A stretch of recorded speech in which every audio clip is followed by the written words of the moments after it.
Jadi kebiasaan berbelanja kita, pos-pos pengeluaran untuk belanja kita mesti kita evaluasi. Ya, gizi rumah tangga itu memang harus kita jaga ya, karena bagaimanapun juga kita beraktivitas itu memerlukan asupan energi. Nah, karena itu pengetahuan mengenai bagaimana seperti tadi contoh ya tadi di video tadi mengutak-atik gitu, mengutak-atik bahan masakan itu memang kita perlu latih justru di dalam kondisi seperti ini. Nah, mengenai keuangan di saat harga bahan pada naik, memang ada beberapa hal yang bisa kita terutama ibu rumah tangga ya, untuk bisa kita lakukan gitu. Tapi ini sebenarnya bukan tanggung jawab si ibu rumah tangga aja, apalagi Mmm, kalau kita sebut keluarga. Ini memerlukan kerjasama dari seluruh anggota keluarga.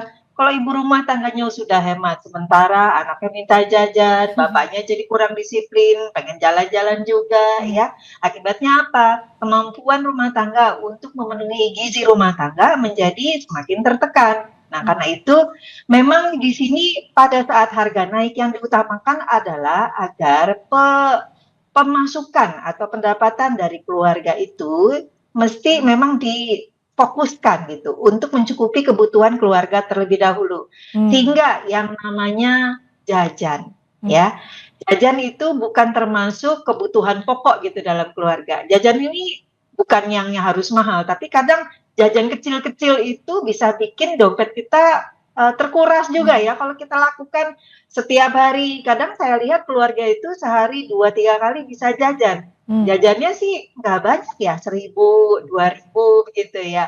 Entah jajan, gorengan atau sekedar minuman teh dingin itu aja sering saya lihat itu beli gitu. mmm, Ketika saya tanya karena penasaran ya, mmm, kenapa ya untuk teh dingin manis yang enak itu aja mesti jajan gitu, mmm, ya.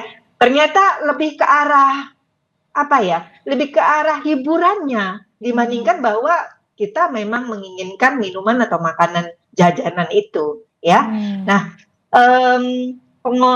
pengelolaan dari pengeluaran, rumah tangga atau belanja rumah tangga ketika harga-harga bahan, naik memang perlu dievaluasi ya.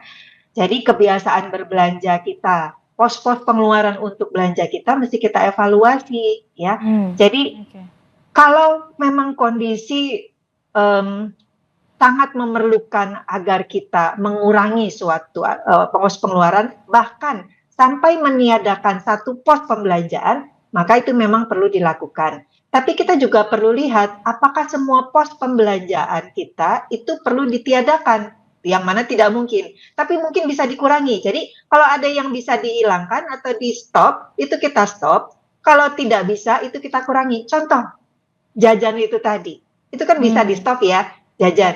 Yang tidak di-stop itu yang adalah beli berasnya, ya, mmm, adalah beli sayur mayur, mmm, lauk pauk, minyak goreng, itu yang bahan pokok itu tidak bisa dikurangi, gitu mmm, ya.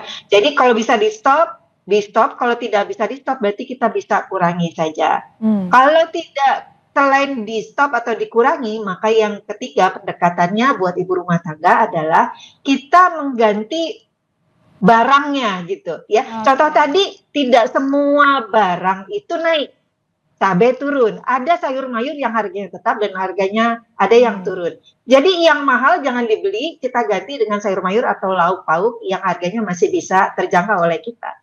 Evaluasi pengelolaan pengeluaran begitu ya Bu Mika, jangan sampai kita mengutamakan keinginan daripada kebutuhan. Lalu kalau idealnya pembagian pos anggaran keuangan keluarga itu seperti apa sih? Mungkin bisa dijelaskan urutan dan posisinya seperti apa, misalnya formulasinya bagaimana?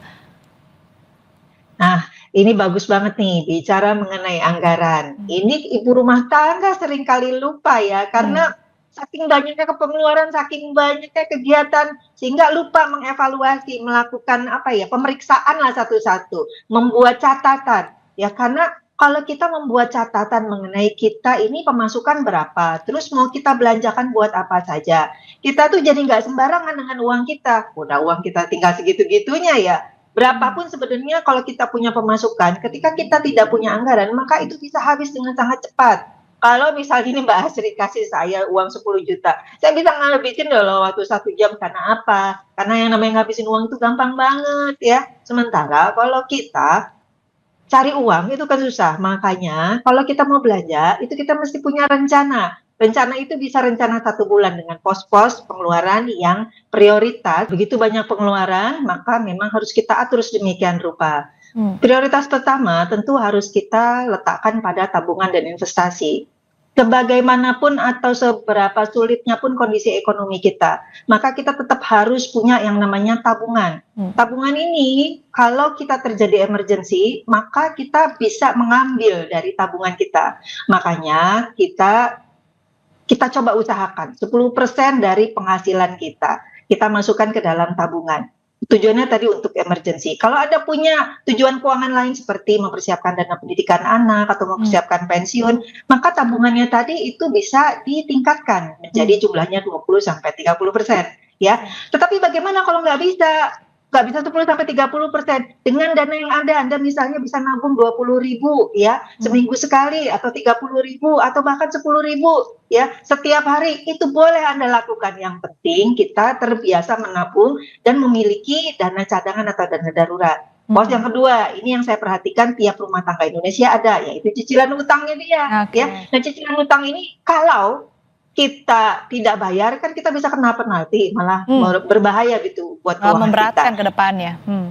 Betul. Jadi biasanya itu cicilan utang kalau dari perencanaan keuangan harus dibatasi jumlahnya itu tidak boleh lebih dari sepertiga cicilan dari penghasilan kita. Jumlahnya lebih kecil cicilan utangnya itu semakin baik. Yang ketiga ada yang namanya asuransi BPJS nih. Semuanya kita setidaknya harus punya BPJS ya untuk berjaga-jaga kalau terjadi emergency kita harus ke rumah sakit atau ada kondisi kesehatan yang menurun ya. Itu harus kita usahakan jangan sampai tidak dibayar. Nah, yang terakhir yang tadi kita bahas, belanja sayur mayur, lauk pauk, transportasi, komunikasi, cukup tidak cukup, iya itu untuk biaya hidup kita. Artinya kalau ini porsinya secara idealnya yang pertama kali harus diprioritaskan adalah menabung. Kalau idealnya 10%, kalau kebutuhannya lebih besar banyak ada mungkin tabungan untuk nanti pendidikan anak dan lain-lain bisa ditingkatkan 20-30%. Tapi kalau misalkan kondisinya sulit banget, setidaknya ada yang di-save, ada yang disimpan, disisihkan sedikit pun. Begitu ya, Bu Mika? Betul sekali. Nah, selanjutnya nih, apa yang harus dilakukan agar finansial keluarga ini tetap stabil untuk jangka panjang? Gimana nih planning financial planner-nya seperti apa untuk menjaga stabilitas keuangan keluarga tapi jangka panjang? Untuk jangka panjang, yang pertama itu adalah kita harus membangun perilakunya dulu ya. Jadi rencana itu boleh kita buat, tetapi rencana itu akan berhasil kalau kita jalankan secara disiplin. Nah, karena itu ini bukan tanggung jawab ibu rumah tangga saja, ya, tetapi juga seluruh anggota keluarga. Kalau kita sudah komitmen mau nabung ini adalah fondasi dasar fundamental banget ya. Jadi kesuksesan dari keuangan masa depan kita ini tergantung dari kebiasaan kita menabung, berinvestasi secara disiplin dalam kondisi bagaimanapun. Yang kedua adalah pengendalian dari pengeluaran kita. Jadi dalam jangka panjang yang akan membuat rencana keuangan, tujuan keuangan kita tercapai adalah kita berhasil mengendalikan pengeluaran dan gaya hidup kita, ya. Rasanya mengeluarkan jajanan 1.000, rasanya itu bukan sesuatu hal yang besar gitu. Nah, padahal kalau kita lakukan setiap hari itu akan melukai kemampuan menabung kita. Nah, supaya kita bisa bertahan dalam jangka panjang, maka kita perlu melakukan prioritas dan dan pembuatan anggaran, termasuk dengan memprioritaskan tabungan tadi. Itulah yang akan membuat kita memiliki fondasi yang kuat untuk mencapai kesuksesan finansial kita di masa depan. Dan tentu saja menurut saya, satu lagi, seberapapun kita punya pengetatan anggaran, ya, kalau harga-harga naik terus, tentunya kita akan menjadi semakin tertekan. Karena itu diupayakan agar di dalam kegiatan kita sehari-hari, di dalam pembelajaran kita juga mungkin bisa mengarahkan ke dalam kegiatan-kegiatan yang sifatnya produktif. Contoh misalnya, kita mungkin bisa bertanam sayur mayur sendiri di rumah barangkali untuk lebih memperkuat daya beli kita ya, sehingga kita tidak selalu membeli.